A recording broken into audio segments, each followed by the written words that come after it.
She silently raised her bow and took aim. The arrow took flight. At the same time, a stiff October gust brushed her cheek, whipping a wayward strand of dark curly hair into her eyes. At the same instant, it spooked her target. The young buck flinched as the arrow pierced his rear flank, far from the intended kill zone. All her carefully laid plans of scoring a winter supply of meat with a single shot close to home slipped away as the deer panicked and skedaddled, limping deeper into the forest. Nellie-Rae sighed as she grabbed 2 burlap bags and her knife out of the one-wheeled cart and debated if she would still need the bow and arrow, too much to carry through the undergrowth. No telling how far she may need to trail that critter before he lost too much blood and collapsed. In an instant, she was through the baited clearing and plunging into the brush, broken by his hasty retreat. She was grateful she donned her paws rolled-up breeches, an old battered jacket so the briars couldn't shred her delicate arms and legs. Besides taking on his clothes, the slight 16-year-old was taking on her father's role, since his injury left him unable to provide for the approaching cold weather in these Georgian mountains. Sure, she was able to catch a snowshoe rabbit in one of her traps once in a while, but some aromatic smoked venison steaks stored in the root cellar next to Ma's canned vegetables would ease her mind and fill all 3 of their bellies. Poor Pa seemed to be ailing even more as consumption was setting in after his fall in the mine. Folks around called him Lucky Leo because his claim always seemed to yield enough to keep his family from the poorhouse. But luck may have run out this time around. Focus, Nellie, you nilly. Which way is he leading? Follow the blood dripping. Can't be too much longer. She barreled on through hill and dell, remembering all the way she must also haul any meat back through this path. No easy task. She kept beating herself up for missing an easy shot. She placed the cart nearby to haul it all back home.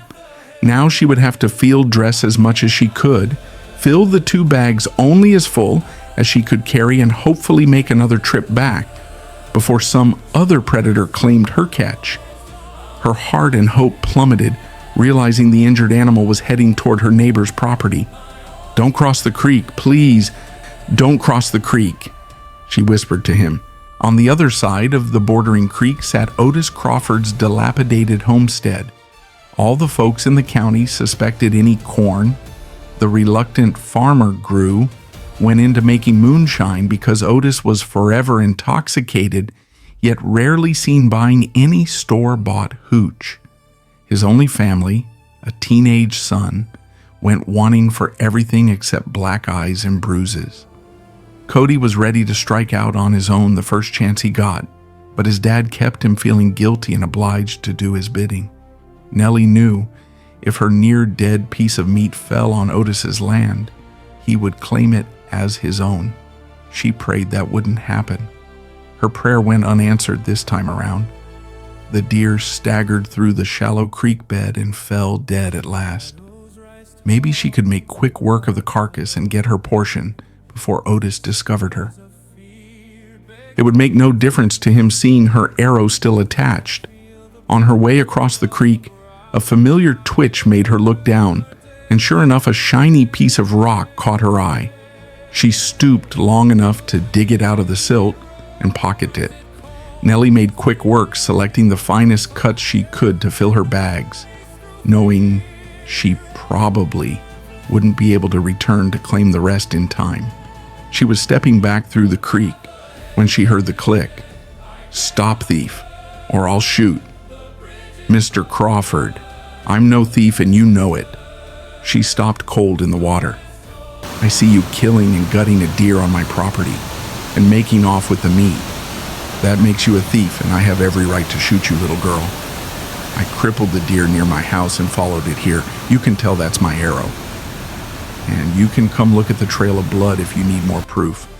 Besides, I'm willing to leave you more than half for yourself and Cody. A nice bonus for the winter months, wouldn't you say? Now my feet are freezing, so I'm moving on." "Not so fast." A big burly fist grabbed onto her jacket collar and lifted her out of the water. She managed to cling onto both bags. What else you got to throw into the bargain? I don't have... You're Lucky Leo's girl, ain't you? Heard he's always slinging a little gold dust around town. He must have hit it big. What would he give to get his little girl back? Unscathed? This close to him, she could smell the reek of booze on him. Pa's not been up to the mine for a while since his injury. We're barely getting by like most folks around here. Need this meat to get through the winter. Like that hunk will help you and Cody. Please turn me loose so I can get home before dark. You ought to be afraid of the dark. You sure don't look like much in those oversized men's clothes covered in blood. But I ain't had me a woman in a long time. Can't dress a deer worth your weight, but I could take a little out of your hide to make up for it. He pulled her in closer to his rank breath. I'm no expert like you and Pa. It's my first one ever. Please let go. Who's there? Otis asked as he heard a twig snap and let go of her collar. Hey, Pa. Looks like you bagged a nice buck and are sharing with Nellie. How neighborly. Hi, Cody. So glad to see you, but I need to run home before dark. Bye. Thanks, Mr. Crawford.